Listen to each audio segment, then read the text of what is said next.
Bismillahirrahmanirrahim. Assalamualaikum warahmatullahi wabarakatuh. Halo semuanya, semangat pagi. Hari ini kita bersama lagi bertemu dalam perkuliahan manajemen operasional yang ke-9 dengan topik scheduling atau penjadwalan. Dan perkenalkan, nama saya Rosana Eri. Kita akan menggunakan buku acuan Operational Management yang ditulis oleh J. Hazer dan Barry Render dan diterbitkan oleh Pearson Publishing. Seperti biasa, saya awali dengan kata tanya why untuk slide bagian awal ketika kita akan membahas sebuah tema atau sebuah topik. Jadi kenapa sih scheduling atau penjadwalan ini penting dalam manajemen operasional? Ada dua kacamata yang kita gunakan dari sisi internal dan juga eksternal. Kita bahas satu persatu. Jadi kalau dari sisi internal perusahaan, dengan penjadwalan yang efektif, pergerakan barang dan jasa itu bisa lebih cepat karena dia akan memanfaatkan fasilitas dan aset yang dipunyai oleh perusahaan itu gitu. Jadi barang atau jasanya itu lebih cepat moving. Dan yang kedua, dari sisi eksternal perusahaan atau di luar perusahaan itu penting juga karena dengan penjadwalan yang bagus, yang efektif, perusahaan itu akan bisa membuat terobosan yang lebih pesat, terutama dalam menghadapi pasar. Dan kedua, dia juga bisa memperbesar fleksibilitas, dari lebih fleksibel dalam menghadapi pasar. Pasar berubah, dia bisa lebih cepat juga untuk berubah. Terus berikutnya, lebih banyak pengiriman barang ataupun jasa, dan dia juga karena penjadwalan yang bagus akan memperbanyak layanan yang diberikan kepada konsumen. Jadi ini dari segi internal maupun dari segi eksternal. Oke, berikutnya adalah permasalahan dalam penentuan jadwal, dan kita akan belajar bersama tentang hal-hal apa aja yang menjadi problem dalam penentuan jadwal dan kriteria-kriteria apa aja yang akan dijadikan dalam mempertimbangkan dalam menentukan jadwal. Yang pertama itu adalah penentuan jadwal maju dan mundur. Apa itu jadwal maju dan mundur? Jadwal maju itu seperti ini. Jadi kita akan membuat jadwal dimulai dari ketika mendapatkan orderan. Jadi misalnya rumah sakit, ketika ada pasien dengan sakit demam berdarah misalnya atau COVID-19 yang saat ini gitu ya, maka semua prosesnya itu akan dimulai dari ketika ada orderan itu, ketika ada permintaan. Jadi ketika saat ini sakit, kemudian akan dilayani hari pertama seperti apa, hari kedua apa, ketiga apa, terus ke depannya nanti dijadwalkan ke depannya. Dan sebaliknya, jadwal mundur itu adalah menjadwalkan dengan waktu yang mundur, yang biasanya dipatok dari tanggal jatuh tempo atau tanggal deadline-nya. Misalnya ketika seseorang mempunyai usaha sablon, kaos misalnya, atau industri apa ya, biasanya manufaktur ini, tekstil dan lain sebagainya, terus ada orderan harus jadi 1 bulan lagi gitu ya, 30 hari ke depan, maka penjadwalan itu dilakukan atau berpatokan pada 30 hari ke depan itu, bulan depan itu, dan jadwalnya akan disusun mundur berarti hari sebelumnya apa aja yang harus dilakukan sampai hari ini gitu ya. Jadi hari ini ngapain, hari kedua Hamin 29 apa, hari Hamin 28 apa, Hamin 27 apa aja yang harus dilakukan gitu ya. Jadi ada dua cara penjadwalan maju dan penjadwalan mundur. Penjadwal maju dimulai dari ketika mendapatkan order, sedangkan jadwal mundur itu berpatokan pada jadwal deadline atau jatuh temponya. Kemudian yang kedua, yang menjadi pertimbangan juga ketika menentukan jadwal adalah pemuatan. Jadi kapasitas perusahaan itu terbatas atau tidak terbatas kapasitas produksinya. Nah, ini juga menjadi pertimbangan ketika akan membuat jadwal. Terus berikutnya, ini adalah kriteria penentuan jadwal. Ini bagaimana supaya jadwalnya efektif. Yang pertama, jadwal itu harus bisa meminimalkan waktu penyelesaian. Jadi waktu penyelesaian dalam pemroduksian itu harus seminimal mungkin. Yang kedua, itu harus memaksimalkan pemanfaatan. Memaksimalkan pemanfaatan sumber daya yang ada, sumber daya manusia, dan lain sebagainya. Itu harus benar-benar maksimal pemanfaatannya.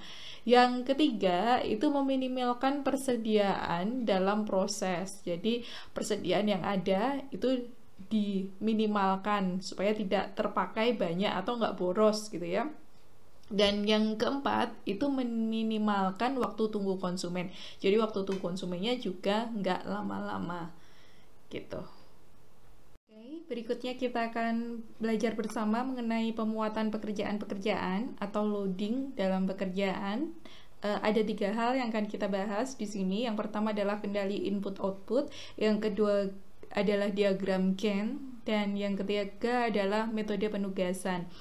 Dari yang pertama terlebih dahulu, kendali input dan output. Kendali input dan output itu kalau secara definisi itu bisa didefinisikan sebagai sistem yang mengizinkan personal operasi untuk mengatur fasilitas alur kerja. Jadi ini penjadwalan dengan melihat alur kerjanya. Misalnya di suatu bagian perusahaan tekstil misalnya, ada bagian penjahitan, ada penyetrikaan, kemudian ada pengepakan kayak gitu ya. Ada 3 bagian itu gitu ya, dan 3-tiganya ini harus berjalan dengan pengendalian input sampai dengan outputnya, mulai dari penjahitan hingga sampai keluar pada packagingnya.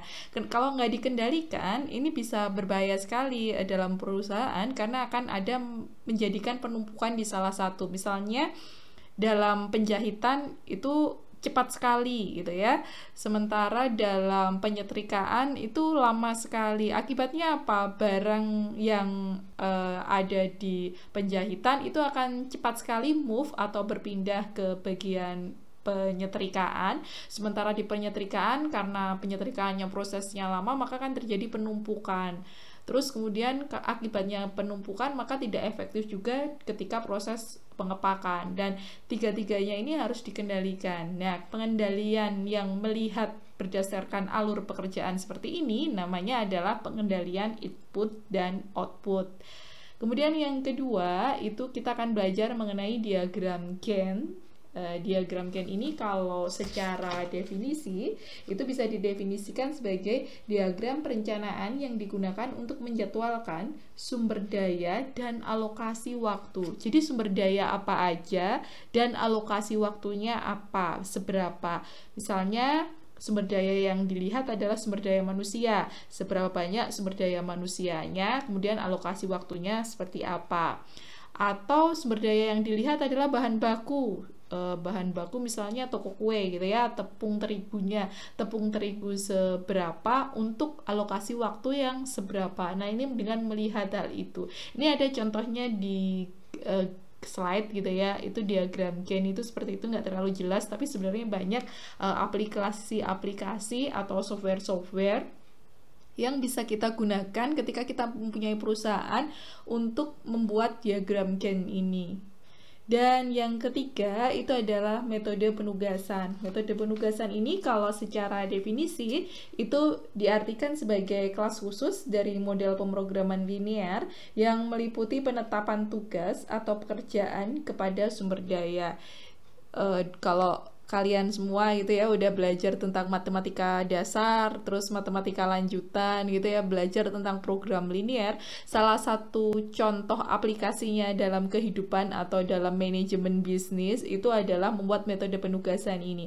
Di sini ada contohnya ya, pekerjaannya apa, pekerjaan 1, 2, 3, terus karyawannya A, B, C, terus ada jumlahnya juga seberapa. Nah, ini adalah membuat penugasan seperti ini, pekerjaannya apa, karyawannya apa aja, jenisnya gitu ya, A, B, C, misalnya karyawan dengan skill apa, beda-beda gitu, dengan untuk pekerjaan apa itu nanti bisa dibuat sebuah metodenya atau sebuah model pemrogramannya kayak gitu. Dan ini sebenarnya banyak juga software yang bisa kita gunakan untuk membuat sebuah metode penugasan. Sebenarnya kalau dibuat dalam Excel dengan rumus-rumus metode program linear seperti kayak kita dulu pas matematika gitu ya, zaman kuliah matematika itu bisa juga dengan Excel kita membuat program sendiri.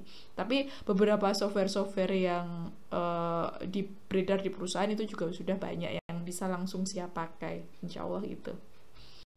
Oke, slide berikutnya kita akan belajar mengenai penentuan jadwal pada kapasitas yang terbatas. Ini sering disebut gitu ya, atau istilah yang lazimnya itu Finite Capacity Scheduling atau FCS. FCS itu apa sih? FCS itu adalah penentuan jangka pendek terkomputerisasi, jadi dia menggunakan software atau aplikasi-aplikasi kayak gitu yang mengatasi kerugian dari sistem yang berdasarkan aturan dengan menyediakan pengguna melalui perhitungan yang interaktif grafis. Kenapa disebut interaktif? Karena biasanya perubahan jadwal yang ada itu disebabkan oleh respon dari pasar seperti apa. Ini contohnya seperti ini nih.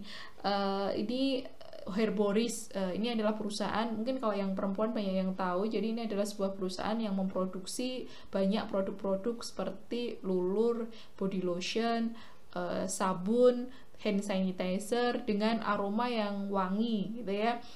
Dan ini ada di beberapa supermarket ya, kita tahu ini gitu ya. Terus kemudian di masa pandemi ini ternyata permintaan hand sanitizer itu lebih banyak daripada yang lain. Otomatis bagian manajer operasi akan membuat scheduling yang berbeda dari biasanya, karena pasti bahan baku, sumber daya manusia dan lain sebagainya yang digunakan untuk membuat hand sanitizer pasti akan berbeda dengan yang digunakan untuk memproduksi lulur dan lain sebagainya. Jadi akan menjadwalkan ulang, membuat jadwal baru atau melakukan perubahan-perubahan mengenai sumber daya yang dia butuhkan untuk memproduksi lebih banyak hand sanitizer saat ini. Nah, ini adalah contohnya. Jadi ini salah satu contoh dari FCS. Oke, selanjutnya kita akan menentukan jadwal industri jasa gitu ya, atau membahas tentang penentuan jadwal industri jasa. Kenapa sih industri jasa ini perlu banget untuk dibahas secara tersendiri gitu ya? Karena kalau industri jasa itu biasanya membutuhkan keahlian-keahlian khusus yang kita nggak bisa dengan mudah memberikan training dengan cepat gitu ya, karena berdasarkan keahlian, atau kita bisa turnover dengan sangat enak gitu ya, keluar masuk karyawan dengan sangat cepat, itu juga nggak bisa karena kita membutuhkan keahlian. Contohnya adalah restoran itu biasanya punya chef yang sudah dilatih bertahun-tahun gitu ya, dan sudah mengikuti rules dari restoran itu gitu. Jadi nggak bisa yang namanya digantikan oleh chef yang lain dengan mudahnya. Nah, itu biasanya industri-industri jasa itu akan bagaimana cara mengikat karyawannya dengan bagus, adalah salah satunya adalah dengan penjadwalan yang bagus juga di industri jasa. Jadi kalau di industri jasa biasanya penjadwalannya dilakukan dengan jadwal siklis. Jadwal siklis itu seperti apa sih? Jadwal siklis itu memfokuskan pada pengembangan jadwal yang beragam dan biasanya ini inkonsisten, nggak tentu kayak gitu, untuk atau dengan jumlah minimum karyawan. Jadi supaya karyawannya tuh jumlahnya tetap minimal. Misalnya inkonsistennya seperti apa gitu. Inkonsistennya misalnya adalah tentang hari liburnya. Jadi nggak bisa kayak orang kerja biasa gitu ya, hari liburnya hari Minggu, setiap hari Minggu libur, itu nggak bisa. Biasanya akan dijadwalkan atau penjadwalan yang inkonsisten. Misalnya chef yang A itu liburnya setiap hari Senin, chef yang B itu hari Selasa. Tapi ada kalanya juga ketika ordernya banyak, chef A dan chef B itu di hari Senin, kemudian hari Selasa itu dengan chef C gitu, dan lain sebagainya. Jadi ini ada ketidakkonsistenan penjadwalannya, dan biasanya ini dilakukan oleh industri-industri jasa. Oke, sampailah kita pada slide terakhir perkuliahan kita kali ini, manajemen operasional yang ke-9 dengan topik scheduling. Seperti biasa, pesan saya di akhir ada 3. Yang pertama, jangan lupa subscribe. Yang kedua, tinggalkan kelas, _nama, _nim di kolom komentar sebagai bentuk kehadiran Anda. Dan yang ketiga, silahkan bertanya jika ada yang perlu ditanyakan di kolom komentar. Demikian dari saya, maaf bila banyak salah-salah saya. Wassalamualaikum warahmatullahi wabarakatuh.